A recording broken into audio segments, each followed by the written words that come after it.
welcome to another episode here on the Minecraft Let's Play. Today we are starting off inside the base. We have left the nether and everything else, and I have gathered up a lot of items. We have 7 shulker chests around here, and all of them are filled with items that we are going to need for today's project. We have just 2 of them of tinted glass, which is going to be big. We have a lot of prismarine bricks as well, as you can see, and also the regular prismarine, and also a lot of redstone. And we are going to take care and make something today that are, of course, in the title, but we are going to make this the copper converter. So we are going to go on a little journey in our cave system here, and actually go a bit around and above. So here and up here we have the entrance to our new building place. I had an old entrance over there, but when I built out everything later on, I realized that the middle of the whole area was down here, so I'm going to snazzy up this entranceway as well. But here you can see where our building site is going to be. I have been using beacons, 2 of them, to actually dig out the whole place here, because it is very big, and we're going to need it to be big because it's a lot of stuff that's going to go in here, mostly to give the effect, and also what's going to go in here. Because we are going to make something that I call the copper converter. It's a fancy way, I would say, to actually just convert copper in a little bit of a more automatic way, rather than just placing them 4 blocks apart and just spread them out like you usually do. I find it to be a little bit more fancy, a little bit more better. And it's not my own design. I'm going to tell you guys about that later on when I actually show it off, because we're going to have to start by building up the floors and then build up the actual contraption, and I show you how it works and everything, and then we can continue on with building the rest. So I'm going to start by building the floor. The first row of our contraption is finished, and the floor is finished as well, as you can see here. I've just had to put in some torches, because otherwise there are mobs going to be spawning. I haven't put in all of the decorations yet. I focused on the redstone so I could explain it to you guys, and then just go on and just mass produce each and every one of these contraptions on their roads, or rows, I mean, not roads. But to begin with, this sort of unit I have not come up with myself. I said it before, and now I'm going to tell you guys about the guy that has come up with this. It's a guy called Pixlriffs. He has a survival guide on Minecraft on YouTube, and I really recommend you guys to check him out. I'm going to link the video he has used, and also his channel in the description if you want to check him out. I really recommend you doing it. But back to our contraption here now, and I'm going to explain what it does and why we have it. So to begin with, I want to convert copper in a little bit more of an automated way, because this is a bit complicated rather, but I decided that I wanted to do this when I saw the idea from Pixlriffs, because I really love the idea of how this looked. It looked really complicated, it looked really nice, and I just put in my own touch in the form of decoration and everything, and blocks used.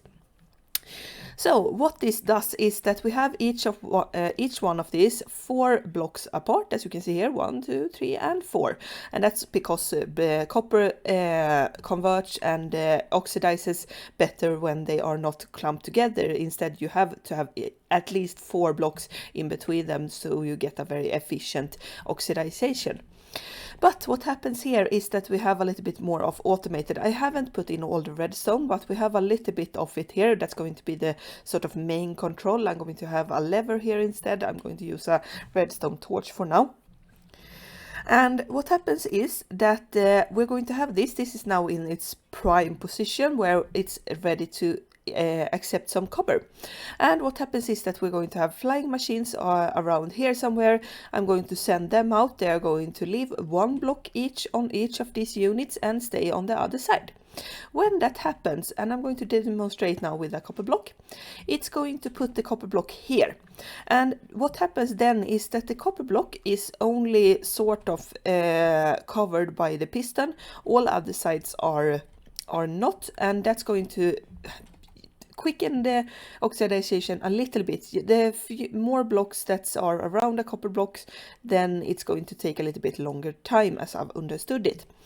When this happens then, and for example, I have been away, I've been out in the base doing something, other project or something, and come back here, then the block would have oxidized. It's not going to do that now because it's a little bit short on time, but it's going to have oxidized, and all of them have.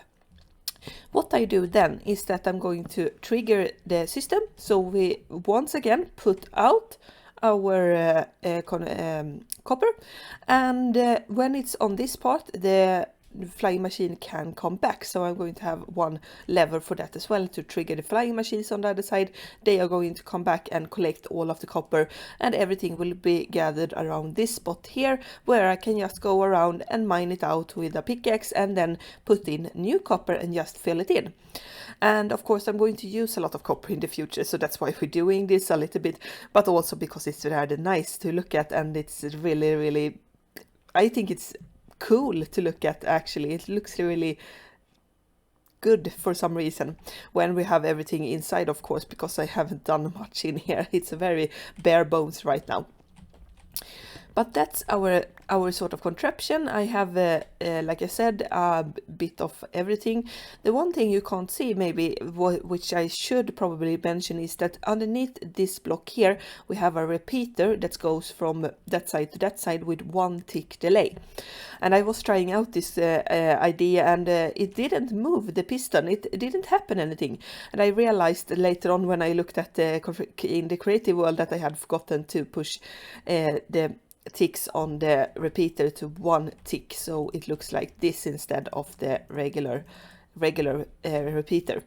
So that's why I had to fix that, and then we were good to go, because then everything works. So now I'm just going to grind it out and put in each one of these contraptions on each of these rows, and maybe continue on with the walls as well.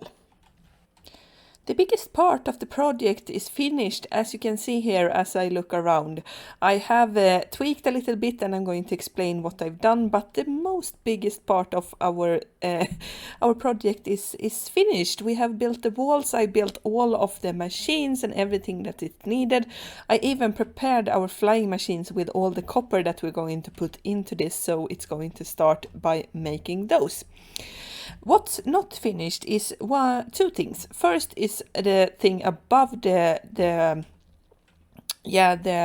what's it called? Roof. I forgot the word again. The roof, because when I did this in my creative world, I had just a skylight above, and that looked okay, but I just wanted to sort of try out with having the tinted glass. Now when we're underground where it was supposed to be, I didn't think that we would see as much of the outside as I was thinking. So I'm going to have to figure out what I want on the outside here. I don't like that we have the sort of natural terrain going around here, so we're going to have to change that to something else, what is yet to be decided. And the second part is also a design choice. I need to make this tunnel look a little bit better, so it's a little bit more inviting, a little bit more nicer, and also have some sort of better way to get from the other part of the tunnel up here. It works well with the fire rockets right now, but maybe something else to get up here and get into this place. But to begin with, I need to show you guys how this works and everything, so I'm going to start with that. We have 9 blocks in each of these rows, because as I said before, we have 9 modules. But we need to prepare the system, so we need to change this. That's going to turn off on the redstone torches, and going to turn the machine into what happened here. Then it's just a matter of sending out our flying machines. And there they are. And you can see here when they are moving that we have our copper blocks. They are getting picked up by the, what's it called? The pistons, and the pistons moves away a little bit, so we get everything like this. When we then want to, when the copper has changed a little bit later, it's going to need to we're going to need to flick this lever, and then we're going to flick this lever that we have here, because I have redstone going around the whole area back to there where I have a similar contraption to this, and there we're going to send the flying machines back once our copper has been converted.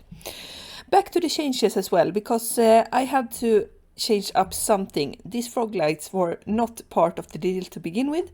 I wanted to have this as a sort of very dark place. It was very, very dark. I did have the amethyst and the redstone torches that was going to lit up the place, and then I had of course slabbed everything that was not needed for the light, so it would have been a much darker place. That's why I also have the glow lichen, because it was going to lit up a little bit, just enough, because both glow lichen, the small glow from the amethyst buds, and the redstone would have turned it just enough to not get it 0 on the light level, but sadly it didn't work. I had miscalculated how dark it actually got, and I had a lot of mobs spawning in here while I was building.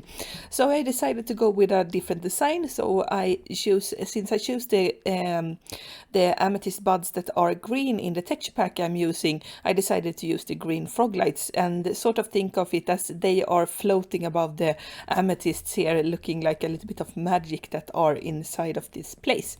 And also because the green frog lights works best together with the prismarine, I think. So it was a design choice there. So you have to think that it would have been much darker in reality if we would have been able to make that. I'm also going to go around and remove torches and everything. We don't need those as much.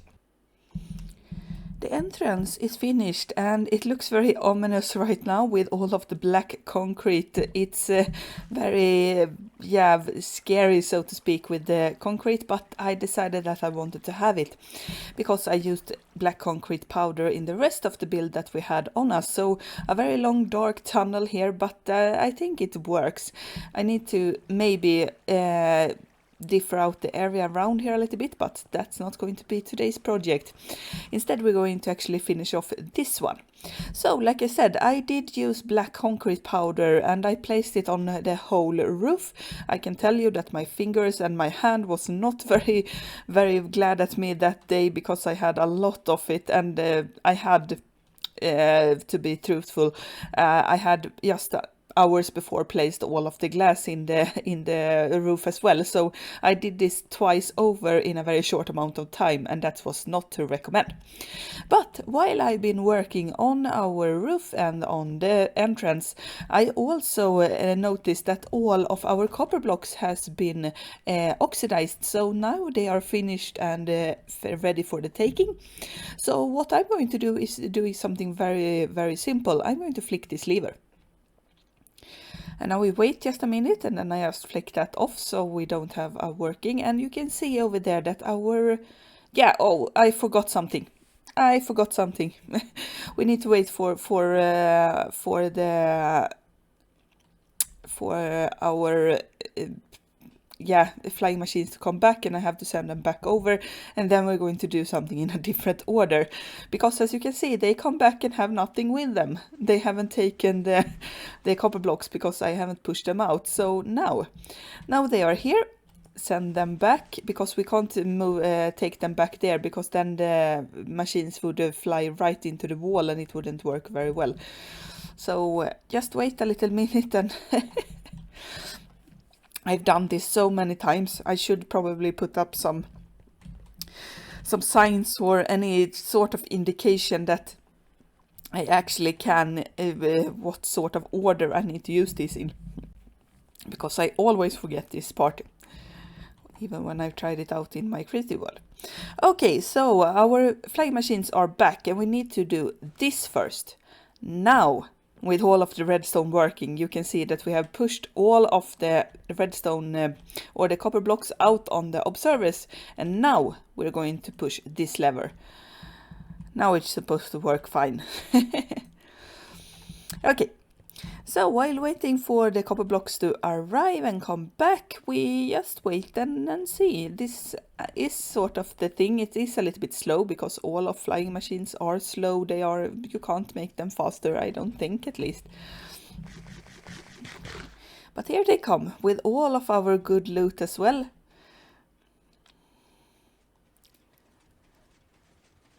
And there they are.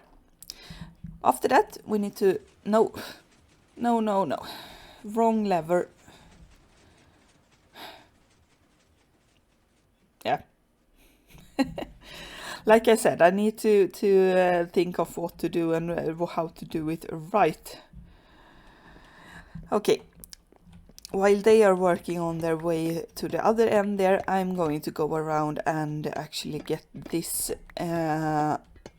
blocks down because we need them, or rather to push more blocks out.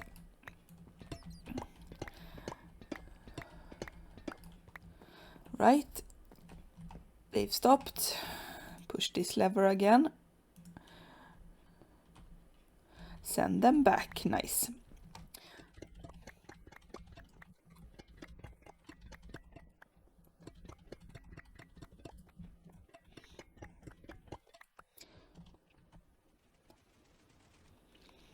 Okay, back to the spot where we want them. I'm going to take this in a minute, but to prime the system again, we push this lever so we get all the pistons to go out and can take new blocks. Then we're going to take down these ones that followed with our flying machines, taking all of them there, and there.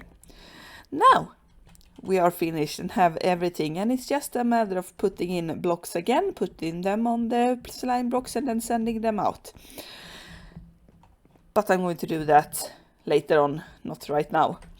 Instead, we are going to thank you for watching the episode. I really enjoyed it and I hope you have as well. If you want to, consider leaving a like and a comment on the episode. Tell me what you liked about it. Otherwise, subscribe as well so you don't miss future episodes. We'll see each other in the next episode. Goodbye.